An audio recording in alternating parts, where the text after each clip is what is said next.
حضرت مالک بن دینار فرماتے میں نے 60 حج کیے. ایک حج کے موقع پر میں نے بڑا رش دیکھا, لاکھوں کا اجتماع ہوا. میری باتوں کی سمجھ تو آ رہی ہے نا آپ دوستوں؟ جو نہیں بول رہے انہیں بھی آ رہی ہے نا؟ اللہ جزا دے. کہتے ہیں لاکھوں کا مجمع تھا تو میرے دل میں خیال آیا, میں نے کہا اے اللہ, اتنے لوگ آئے ہیں, ان کا حج قبول بھی ہوا ہے کہ نہیں؟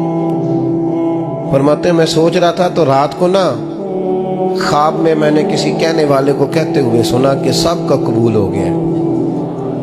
بلخ کا رہنے والا محمد بن ہارون بلخی ہے, اس کا حج قبول نہیں. فرماتے ہیں شہروں کے علیحدہ علیحدہ خیمے لگتے تھے. اب بھی آپ حج کرنے جائیں تو پاکستانیوں کی رہائشیں علیحدہ ہوتی ہیں, انڈین کی علیحدہ, بنگلہ دیش کے علیحدہ, مصری, یمنی, سب لوگ علیحدہ علیحدہ رہائشیں ہوتی ہیں, جھنڈے لگے ہوتے ہیں ملکوں کے. کہتے ہیں میں نے سویرے اٹھ کے ڈھونڈنا شروع کر دیا. ڈھونڈتا ہوں, وہ بندہ ملے. کہتے ہیں جہاں بلخ شہر کے لوگ رہتے تھے وہاں چلا گیا. تو میں نے لوگوں سے پوچھا تم میں محمد بن ہارون بلخی کون ہے؟ لوگ کہنے لگے وہ تو بڑا نیک آدمی ہے, پرہیزگار ہے, بڑے بولے بالے, بڑے اللہ والے, ریاض آپ کو بس ہم ہی جانتے, وہ تو بڑا نیک ہے, پرہیزگار آدمی. تو میں نے کہا اچھا کہاں ہے؟ انہوں نے کہا پہاڑ کے پیچھے اس نے خیمہ لگایا ہوا ہے, ساری رات عبادت کرتا ہے, سارا دن روزہ رکھتا ہے, قائم اللیل ہے, صائم الدہر ہے. کیا بات؟ فرماتے ہیں میں ان لوگوں کی بات سن کے حیران ہو گیا کہ مجھے کیا بتایا گیا, یہ کیا کہہ رہے ہیں. فرماتے ہیں میں پہاڑ کے پیچھے گیا.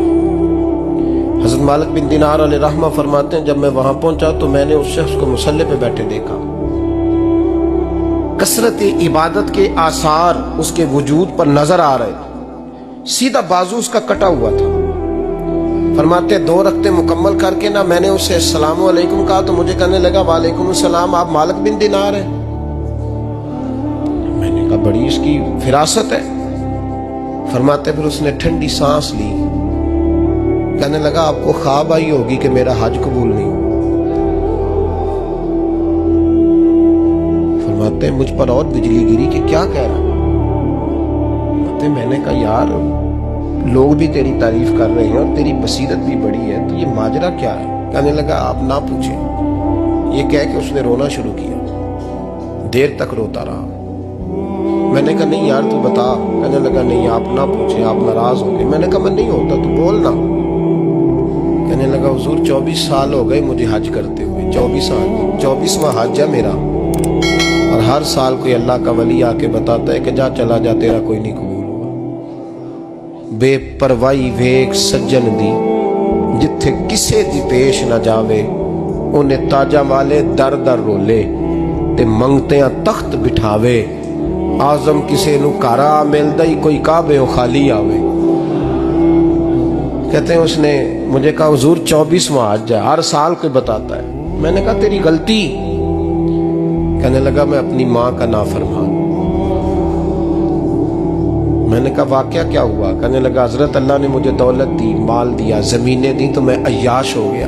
امام مالک بن دینار رحمت اللہ علیہ فرماتے ہیں مجھ سے کہنے لگا پیسے آئے تو میں عیاش ہو گیا.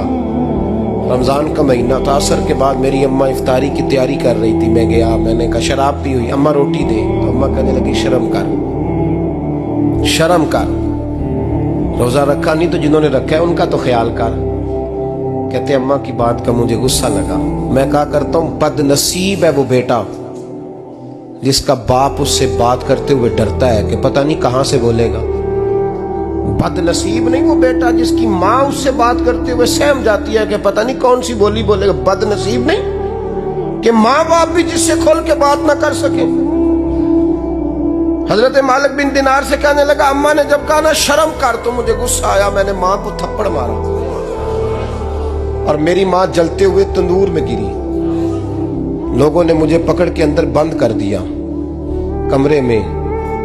ساری رات میں شور سنتا رہا پر نشے میں دھوت رہا. سویرے آنکھ کھلی تو میری بیوی بیگ باندھ رہی تھی. میں نے کہا کہاں جا رہی ہو؟ کہنے لگی جو ماں کا نہیں بنا میرا کیسے بنے گا. میں نے کہا میری اماں کا وہ تو لوگوں نے رات کو ہی دفن کر دی جنازہ پڑھ کے. تڑپ کے کہنے لگا مجھے کیوں نہیں بتایا؟ تو کہتے ہیں لوگ کہنے لگے تیری مرتی ہوئی ماں کہہ گئی تھی اسے میرا منہ نہ دیکھنے دینا. میرے جنازے کے قریب نہ آئے۔ حضرت مالک بن دینار فرماتے ہیں جب اس نے یہ بات سنائی تو میں نے بھی اس کے منہ پہ تھپڑ مارا۔ میں نے کہا تو اسی قابل ہے۔ کہتے ہیں وہ رونے لگا، حضور دعا کرے اللہ مجھ سے راضی ہو جائے۔ کہنے لگا جب ماں کی انتقال کی خبر ملی تو میں نے کلاڑی لے کے وہ ہاتھ کاٹ دیا جس سے ماں کو مارا تھا۔ میں نے ساری جائیدادیں خیرات کر دی۔ 24 سال ہو گئے، 24 سال ساری رات نماز پڑھتا ہوں، روزہ رکھتا ہوں، حج کرتا ہوں، پر ہر سال کوئی آ کے کہتا ہے جا دوڑ جا تیرا کوئی نہیں قبول ہوا۔ حضور دعا کرے مالک راضی ہو جائے۔ فرماتے میں تھپڑ مار کے آ گیا۔ میں نے کہا تجھ سے راضی ہو جائے اتنے ظالم سے؟ امام مالک فرماتے رات کو آ کے سویا تو مجھے خواب میں رسول پاک کا دیدار ہوا۔ تو نبی پاک علیہ السلام نے فرمایا مالک تو اسے مایوس کیوں کر رہا ہے؟ اللہ تو بڑا مہربان ہے۔ کہا حضور ماں کے نافرمان کو معافی کیسے ملے گی؟ تو امام مالک فرمانے لگے نبی کریم نے فرمایا جا اسے جا کے بتا دے تجھے قیامت میں تیری ماں کی وجہ سے بخش دیا جائے گا۔ کہا حضور اماں کی وجہ سے کس طرح؟ تو محبوب فرمانے لگے اس کی ماں قیامت میں اس کے خلاف مقدمہ دائر کرے گی رب کریم کی عدالت میں، اے اللہ میں نے 9 ماہ پیٹ میں رکھا، درد سہ کے